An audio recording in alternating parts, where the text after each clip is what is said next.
All right, Sports Inquirer here with Coach here at Georgia Tech Volleyball. Good home wins for you to end your non-conference preseason part of the schedule over Georgia and Arkansas. Let's start with the Georgia matchup. Really seemed like it was back and forth. You won the first two, they got the next two, and going to that fifth set. But just overall impressions of that match. I felt like it was a really good match for us. I mean, it's always the atmosphere is always really fun to just kind of show up to those matches, but felt like we did a really good job defensively against them. We put them in some uncomfortable situations that made them make a couple more errors more than they're used to.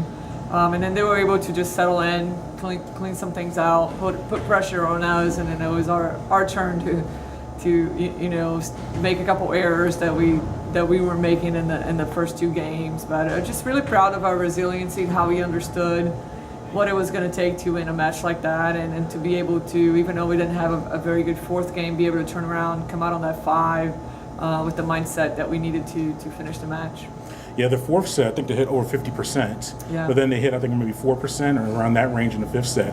What was the difference in between the fourth and fifth set defensively to get their hitting percentage so low? Yeah, I mean, we stopped putting pressure on them with our serve. I think that we served them well the first two games, and then we just kind of took our foot off the gas a little bit, and we needed to continue to put pressure on them, make them uncomfortable. But they also did some better things that enhanced their level of play as well. So I mean, they were a little more efficient with their hitting, and that put a little more pressure on our defense.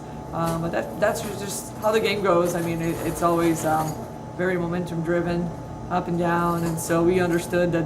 When we finished that second game, we knew that coming out of here with a 3-0 win was going to be something that was going to be really hard to do, and we knew that they were going to come out and do some different things and try to adapt, and they did. And so just proud of the resilience. Again, we kept our mind where it needed to be, and then we were able to close out the match. And Kodie Comby had a big weekend for you on both ways. She had 9 blocks against Georgia, and really high hitting percentage. How valuable has that been to have a veteran middle with your underclassmen and your freshmen outside hitters help them out? Yeah, I mean, very valuable. I think that both Kodie and Lauren did a great job defensively, and both of our right sides too. I think that was a game that we didn't score that many points with our offense as Georgia did. If you look at, they almost had almost a 20 kill difference, which is crazy. But I felt like defensively we just did a really good job to force them to make some more errors than we did. So I think that was a big plus, and being able to get just production out of the middle is always help us because we're so outside driven. It's always nice to get productions out of our middles, out of our right sides. I mean, it just creates a different dimension that other teams have to defend. And so Kodie did a great job all weekend. Our setters did a great job finding her opportunities that helped her be a little more efficient. And so I think that it was a good group effort to be able to apply our game plan. I mean, those are things that we know those players can do, and we need to get them to do it as consistently as possible. I was watching another match in non-ACC, and the commentator was going over just some national storylines. And one of her big things was the greater emphasis and importance of middles in today's game. And she said that's kind of a difference than maybe 10, 15 years ago, and just getting production from that. Have you noticed that as well, as that offenses are trying to just not go with that outside hitter and just trying to get some more from the middle and use that as a weapon? It's hard to stop the middle attack. It's just a part of the offense that if it really runs efficiently, it's almost automatic. It's a lot of times they have one blocker, the ball is faster, so if you start to prioritize, a lot of teams defending the middle is not always a priority, so that it's always a secondary thing that they do, and they try to stop the outsides most likely a lot of the times, and then the middles are kind of the second and third option that they're trying to slow it down. So if you have an attack that's efficient like that, you just become really hard to defend, because now people got to make decisions. They can't just go to the outsides. I mean, now we got middles that you gotta, your block needs to wait on, your defense needs to wait on, and it just adds a lot more trouble to the other side to defend. And we said earlier in the year about these incoming freshmen and the impact they're going to have. Yeah. We've seen Mikaila; she's had a big performance. Mariana as well. Yeah. They're getting ACC recognition. Yeah. Discuss those two and just these underclassmen helping you secure wins so far this year. They're doing a great job. I mean, Mikaila, Mariana, Maddie, both the setter and the libero. I mean, they're always even Lexi. I mean, is coming in and doing some great things for us too. So, being very just proud of what they're doing. I think that Mikaila and Mariana have a big responsibility playing at an outside position at this level. But they're really not thinking too much of it. They make it look natural. They have some fun with it. They're putting up the numbers. I mean, but I also think that our team is helping them be as good as they're being right now. You know, we're doing a good job covering.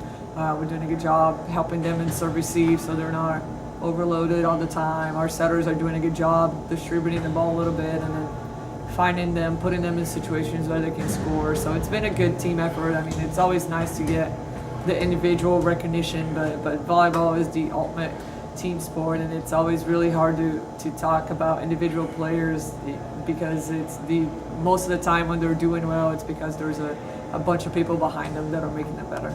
Just speaking with Kodie, she talked about how she's changed from freshman year to an upperclassman. Just watching film and interpreting things, like she's as a freshman, you would tell her to watch out for power or give her terminology, and she didn't comprehend it as well. But now she is telling the freshmen to look out for these certain things. For sure. Is that part of the process too? Just scouting and knowing terminology and knowing what to expect? I mean, you just start to kind of understand tendencies and how the game flows a little bit and what situations are more likely for things to happen.